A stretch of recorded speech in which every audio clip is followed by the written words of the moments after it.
Massacre Rocks State Park. On August 9, 1862, Native Americans attacked several wagons along the Oregon Trail 1 mile east of here. 10 pioneers were killed. The journey westward was not easy. Pioneers encountered many hardships and hazards along the 5-month, 2,000-mile trip. Swift rivers, windy, scorching plains, disease, high mountains, and boredom all took their toll. Oregon Trail pioneers were a hardy bunch. After the 5-month journey across the plains, they arrived in the Willamette Valley in Oregon, seeking a better way of life for themselves and their families.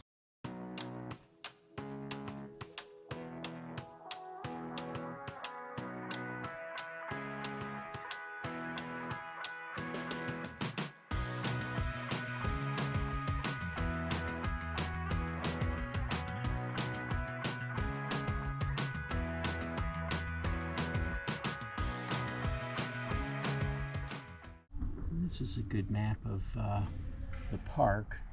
Basically, the campgrounds are in the middle, so the upper and the lower campground, and everything is in the middle. And then you can drive along this road to get to a dispersed campsite, which I'm not sure is open anymore. We drove over there and there was no one there, so it's called the campground, or the Canyon View Campground. If you drive clear to the end, there's a trail leading off to wagon wheel ruts and seeing some of a campsite for people that were on the Oregon Trail. If you go the opposite direction, you get to the visitor center, and then if you keep going in the opposite direction, you get to a boat launch area down here. The boat launch area, it's quite a huge parking lot, and it was a little bit of a drive down from our campground, which is up in that direction. This is the Snake River.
There's actually 42 RV and tent sites here and 4 cabins as well.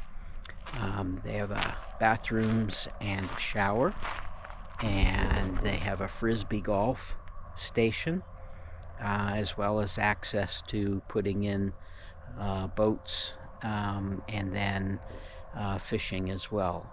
So nice little campground. The sites are spread out. As you can see, the next site across is quite a few feet down from us. We're on, again, the lower loop. There's 35, a nice little back-end site, and you can just start to see, as I come down the hill, you can see the Snake River down there.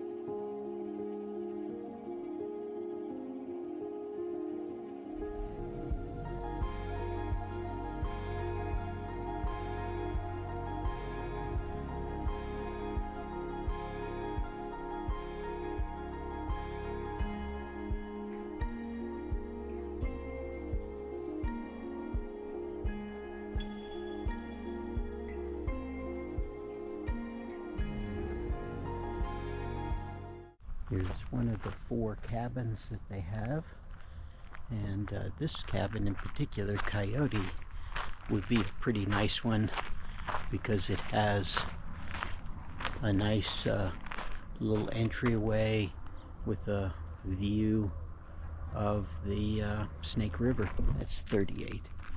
Nice pull-through site. You can see they're a little off side to side, but not bad to level up at all. 39 has some nice shaded trees, some bigger trees. That's a back-end site, and that's a really nice one, I would say. And now we're coming at the end of the loop where it opens up a bit, but you get better views. This is the camp host, so they have maybe one of the nicest sites with trees and great view. Nice back end site. 42. Already it's decidedly so much more quiet down here because we've got the big hill between us and the road, and we're far enough away. So I would say that's a definite reason to be down here. Again, back end sites. 23, 24. There's 23, 24. That's a nice back end with shaded, and so is that. That's a nice one. And there's 25. Starts to have a view of the river from where they're at. And there's a big gap up here between sites. Upper part on the counterclockwise has more privacy to it. Here's 26, and it's completely by itself. Still with the trees, there's no view to the river, even as high up as we are on this hill. So that river view is kind of hit and miss. Nice back end site. And at the very end of the loop, they've got a nice sort of secluded site all to themselves. That would be site 30. So here's site 31 at the end of the lower loops loop, and it has one of the nicest views. The downside is you have to go down a set of stairs to get to your picnic table and your fire ring, but it's pretty shaded down there.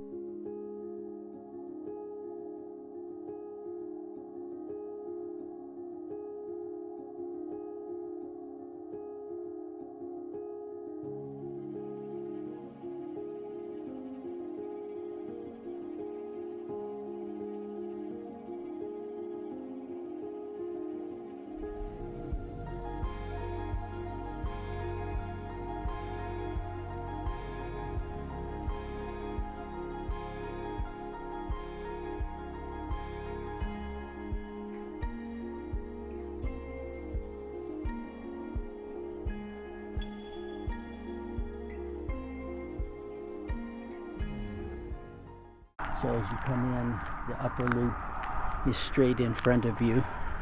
Obviously a one-way.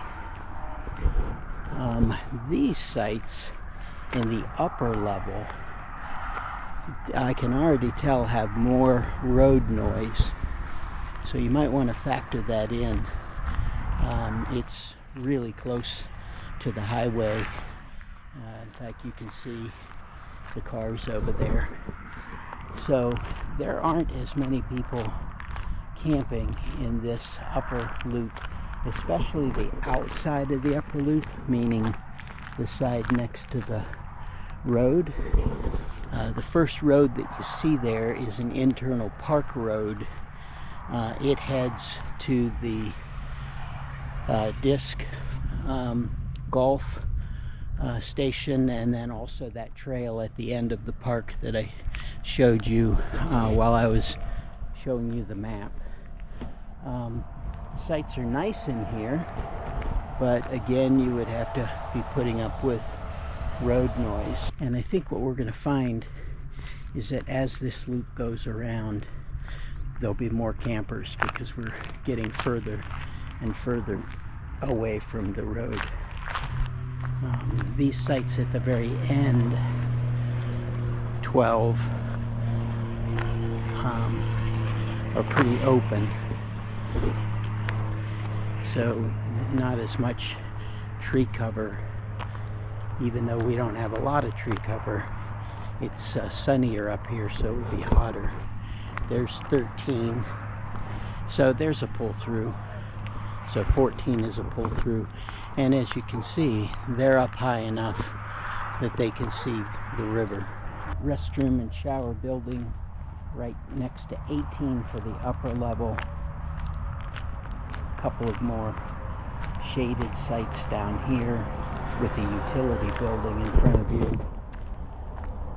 And then here's one of the other cabins, which would be a pretty nice cabin. Looks like juniper cabin. Firewood for sale. I don't exactly know how that works. If you get that whole thing for $5, that would be pretty incredible. I kind of doubt it. But we're back at the end of the upper loop.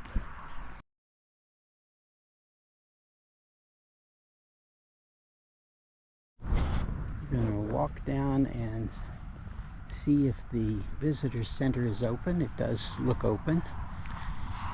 There's another trail from here. I think I'll try and get a trail map so I can show all the different trails. I think there's 3 or 4 different trails.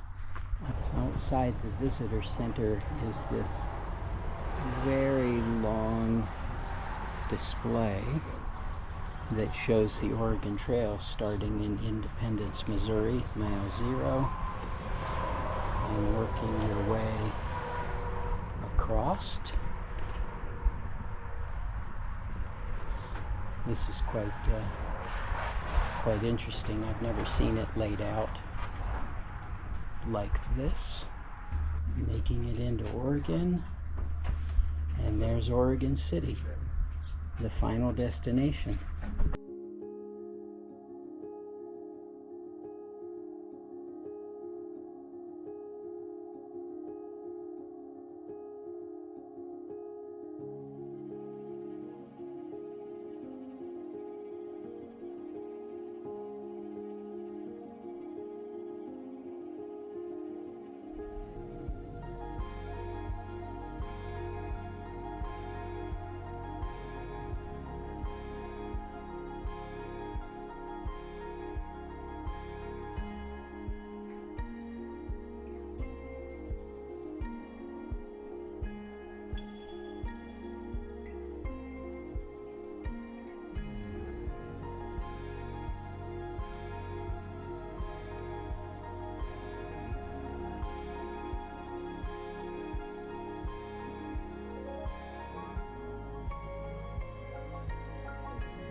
If you're in this area driving by, this visitor center is well worth a stop. There's a lot of good information, especially about the Oregon Trail, and the person inside is very, very friendly and helpful with directions and other information about the area, so definitely worth the stop. This might be the best place to show some of the trails. At the far end of the campground, there's the Wyoming, or not Wyoming, the Wagon Rut Trail. There's a long trail here, the Canyon Trail. Another one here. This is the River Trail. So there's quite a bit of trails. I think she told me about 8 miles total. I'm hiking along the trail this morning that parallels the Snake River. It's about 8 in the morning and the temperature is already warm but comfortable, and it's a very well maintained trail.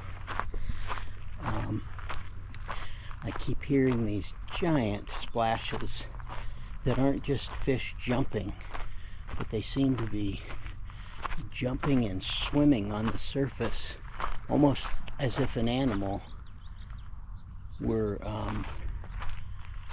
walking through the water. It's that loud, and I hear it constantly. So there must be some big fish or big schools of fish in there, because they're making a lot of noise. Well, from the campground, I turned at a road crossing that led to the maintenance buildings, but the trail went across the road and would extend down to the boat ramp. The trail goes in the opposite direction from our camp as well, so I might extend the hike back that direction. Well, if you're a birder or just enjoy birds, I think you would like this park. There's pelicans, if you can see them flying across. Well, I'm back after coming a bit past the camp and doubling back, about 2.5 miles total. Nice hike, saw some birds, a rabbit, lizard.